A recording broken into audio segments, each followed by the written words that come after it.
Pakistan in particular faces a major threat from the Tehreek-e-Taliban Pakistan. How did the TTP, a listed terrorist organization, secure these weapons? Pakistan demands that the United Nations, whether UNAMA or another agency, conduct a thorough investigation. Pakistan کو قلعدم T T P اور اس سے جڑی تنظیموں سے سنگین نوعیت کے خطرات درپیش ہیں۔ پاکستانی مندوب منیر اکرم کا اقوام متحدہ کی سلامتی کونسل میں خطاب، کہا قلعدم ٹی ٹی پی اور اس سے جڑی تنظیمیں پاکستان میں دہشت گردی کی ذمہ دار ہیں۔ ان دہشت گردوں کے ہاتھ انتہائی جدید فوجی اسلحہ کیسے لگا؟ پاکستان کا اقوام متحدہ سے تحقیقات کا مطالبہ۔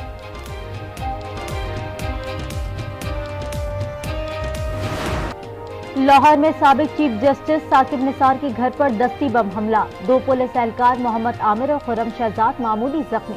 دھماکہ گارڈن ٹاؤن میں گھر کے گیراج میں ہوا۔ دھماکے کے وقت ثاقب نثار گھر پر موجود تھے۔ سابق چیف جسٹس کی تصدیق، پولیس نے جائے وقوع پر پہنچ کر جگہ کا معائنہ کیا اور شواہد اکٹھے کیے۔ آئی جی پنجاب کا واقعے کا نوٹس، سی سی پی او لاہور سے رپورٹ طلب کر لی۔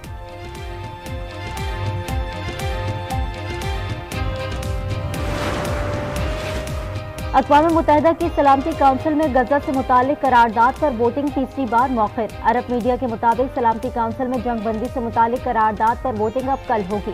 امریکہ کا جنگ بندی کے مسودے پر اعتراض برقرار، امریکہ کو قرارداد ویٹو کرنے کا اختیار حاصل ہے۔ اسرائیلی وزیر اعظم نیتن یاہو کا آخر تک جنگ جاری رکھنے کا فیصلہ، کہا یرغمالیوں کو رہا اور حماس سمیت تمام خطرات کا خاتمہ کریں گے۔ امریکی وزیر خارجہ نے کہا انسانی بنیادوں پر جنگ بندی پر بات چیت جاری ہے، ہر کوئی غزہ میں جنگ کو ختم ہوتا دیکھنا چاہتا ہے۔ غزہ میں جنگ بندی سے متعلق مصر میں اجلاس بے نتیجہ ختم، حماس نے جنگ بندی سے پہلے قیدیوں کا تبادلہ مسترد کر دیا۔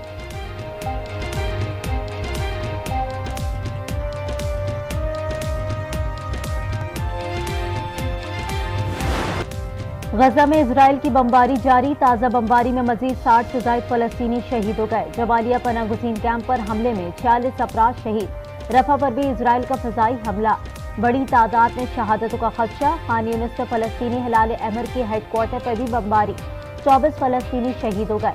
غزہ میں شہداء کی تعداد 20,000 ہو گئی، شہداء میں 8,000 بچے اور 6,200 خواتین شامل۔ العودہ اسپتال کو اسرائیلی فوج نے اپنے بیرک میں تبدیل کر دیا۔ حماس اور اسرائیلی فوج کے درمیان گھمسان کی جنگ جاری، ویڈیو جاری۔ ترجمان القسام بریگیڈ کے مطابق حملوں میں 25 اسرائیلی فوجی ہلاک اور درجنوں زخمی ہو گئے، 41 فوجی گاڑیاں تباہ کر دی گئیں۔ سرنگوں میں داخل ہونے والے فوجیوں کو دھماکہ خیز مواد سے اڑا دیا گیا۔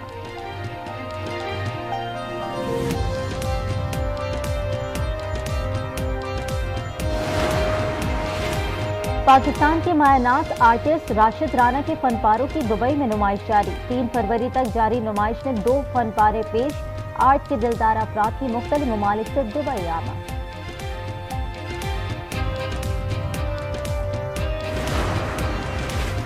ملک میں انتخابی گہما گہمی، کاغذات نامزدگی کا حصول اور جمع کرانے کا سلسلہ جاری۔ لیگی قائد نواز شریف نے مانسہرہ کے حلقہ NA-15 سے کاغذات نامزدگی حاصل کر لیے۔ شہباز شریف اور مریم نواز کا کراچی سے انتخابی میدان میں اترنے کا فیصلہ، شہباز شریف نے لاہور اور کراچی سے کاغذات نامزدگی وصول کیے۔ مریم نے NA-237 اور 142 سے کاغذات نامزدگی حاصل کر لیے۔ راولپنڈی سے شیخ رشید اور شیخ رشید نے کاغذات نامزدگی جمع کروا دیے۔ پرویز الہی گجرات سمیت 3 حلقوں سے الیکشن لڑیں گے۔ اڈیالہ جیل میں کاغذات پر دستخط کر دیے۔ کاغذات نامزدگی 22 دسمبر تک متعلقہ RO آفس میں جمع کرائے جا سکیں گے۔ ابتدائی فہرست 23 دسمبر کو جاری ہوگی۔ 13 جنوری کو امیدواروں کو انتخابی نشانات الاٹ کیے جائیں گے۔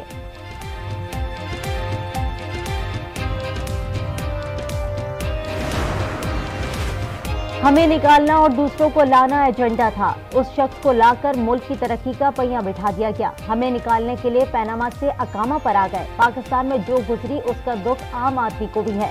جعلی کیسز اب ختم ہو گئے ہیں۔ نون لیگ الیکشن کی بھرپور تیاری کر رہی ہے۔ لیگی قائد نواز شریف کا پارلیمانی بورڈ کے اجلاس سے خطاب۔